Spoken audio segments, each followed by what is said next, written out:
ఎన్నికలకింకా 3.5 ఏళ్ల టైం ఉంది. కానీ రేపో మాపో ఎలక్షన్ అన్నట్టుగా సీఎం చంద్రబాబు అప్పుడే ప్రచారం స్టార్ట్ చేశారు. ఎక్కడికి వెళ్ళినా మీ ఓటు మాకేనని అభ్యర్థిస్తున్నారు.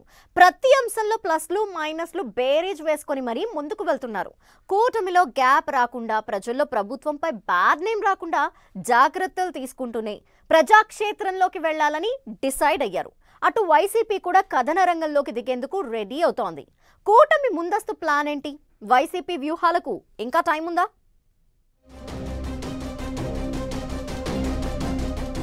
గ్రౌండ్ లోకి దిగిపోతున్న CM Chandrababu. AP political pitch లో కూటమి ఎన్నికల ప్లాన్. రాబోయే ఎలక్షన్స్ కు ఇప్పటి నుంచే సమాయత్తం. నవంబరు నుంచి ప్రజాక్షేత్రంలోకి కూటమి పార్టీలు. ప్రభుత్వంపై పోరుకు వ్యూహాలు రెడీ చేస్తున్న వైసీపీ. ఇష్యూ బేస్డ్ గా అప్పుడప్పుడు ఫ్యాన్ పార్టీ ఆందోళనలు. రేపే నోటిఫికేషన్, 10 రోజుల్లో ఎలక్షన్స్. ఈ ఎన్నికలు చాలా కీలకం అన్నట్లుగా ఉంది ఏపీ రాజకీయం. ఇష్యూ ఏదైనా, టాపిక్ మరేదైనా అధికార విపక్షాలు ప్రతి దాన్ని అడ్వాంటేజ్ గా మలుచుకునేందుకు ప్రయత్నం చేస్తున్నారు. ఈ క్రమంలో సీఎం చంద్రబాబు పొలిటికల్ స్టెప్లు ఆసక్తికరంగా మారాయి. కూటమిగా అధికారంలోకి వచ్చి 15 నెలలు అయిందో లేదో అప్పుడే రాబోయే ఎన్నికల కసరత్తును స్పీడప్ చేశారు. ఏపీలో షెడ్యూల్ ప్రకారం ఎన్నికలు 2029 మేలో జరుగుతాయి. అప్పటి వరకు పాలన చూసుకుంటూ నెట్టుకు రావచ్చు. కానీ 4వ సీఎంగా బాబు ప్రమాణం చేసిన మరుసటి రోజు నుంచే రేపటి కోసం చంద్రబాబు ఫ్యూచర్ ప్లాన్ నడుస్తూనే ఉంది. రేపే ఎన్నికలు ఉన్నాయా అన్నట్లుగా కార్యక్రమాలు, కూటమి ప్రభుత్వ పాలన, సంక్షేమ పథకాలు ఇలా అన్నీ బ్యాలెన్స్ చేస్తున్నారు. ఎక్కడికెళ్లినా కూటమికి వెన్నుదన్నుగా ఉండాలని ప్రజలను కోరుతున్నారు. మళ్లీ వైసీపీ వస్తే పరిస్థితి ఎలా ఉంటుందో ఉదాహరణలతో మరీ చెబుతున్నారు.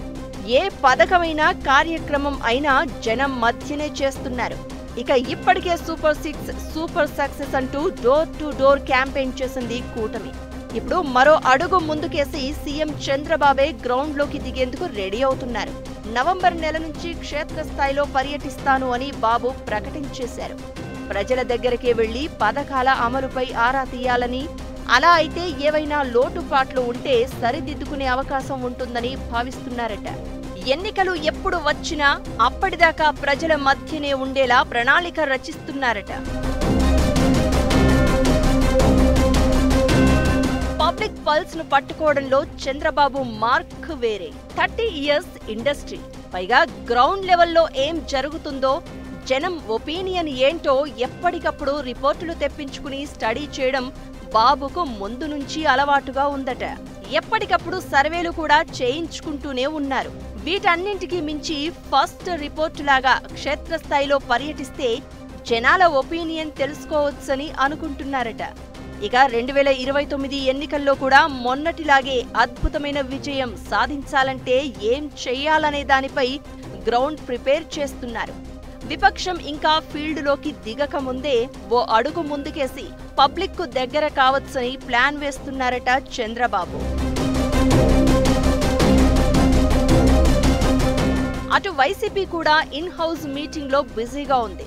ఘోర పరాజయం, నేతల జంపింగులు, లీడర్ల అరెస్టులు, ఆ తర్వాత లిక్కర్ స్కామ్ కేసు, ఇలా వరుస ఇష్యూలతో స్ట్రగుల్ ఫేస్ చేసిన వైసీపీకి ఈ మధ్యే ప్రభుత్వాన్ని కార్నర్ చేసేందుకు 2 పెద్ద ఇష్యూస్ తగిలాయి. నకిలీ మద్యం వ్యవహారం, మెడికల్ కాలేజీల పీపీపీ విధానంపై స్ట్రాంగ్ వాయిస్ వినిపించి ప్రొటెస్టులు, విమర్శలు, అలిగేషన్స్ తో కూటమి సర్కారుపై కాస్త గట్టిగానే వాయిస్ రేస్ చేసి జనం దృష్టిని ఆకర్షించగలిగింది.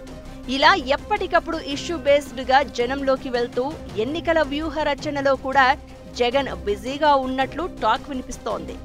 మిర్చి, మామిడి రైతుల పక్షాన జగన్ పర్యటనలు చేసి చర్చకు తెరలేపారు. లేటెస్ట్ గా మెడికల్ కాలేజీ అంశాన్ని వైసీపీ చాలా బలంగా జనాల్లోకి తీసుకెళ్లింది. వైసీపీ నేతల మెడికల్ కాలేజీల టూర్లతో పాటు మాజీ సీఎం జగన్ నర్సీపట్నంలో పర్యటించిన మెడికల్ కాలేజీ పీపీపీ విధానంపై కూటమి సర్కార్ తీరును తప్పుపట్టారు. ఇక జిల్లాల పర్యటన చేస్తాను అని గతంలోనే ప్రకటించిన ఫ్యాన్ పార్టీ అధినేత ముందుగా నియోజకవర్గాల వారీగా సమావేశాలు నిర్వహిస్తూ లీడర్, క్యాడర్కు భరోసా కల్పించే ప్రయత్నం చేస్తున్నారు. మరోసారి రాష్ట్ర వ్యాప్త పాదయాత్రకు కూడా జగన్ ప్లాన్ చేస్తున్నారని అంటున్నారు. అది ఎప్పుడు ఉంటుందో ఇప్పటికీ క్లారిటీ లేదు. అయితే జిల్లాల టూర్ లేక పాదయాత్రకు సంబంధించి త్వరలో షెడ్యూల్ ఇచ్చి వైసీపీ కూడా ప్రజాక్షేత్రంలోకి దిగబోతోందట. అయితే ఫ్యాన్ పార్టీ ఇప్పటి నుంచే పబ్లిక్ లోకి వెళ్లడం అనేది అపోజిషన్ పార్టీగా వాళ్లకు తప్పదు.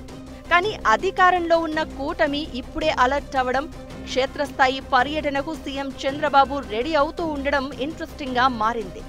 మొత్తానికి ప్రభుత్వం మారి 2 ఏళ్లు కాకముందే ఏపీలో రాజకీయం రంజుగా మారేలా కనిపిస్తోంది.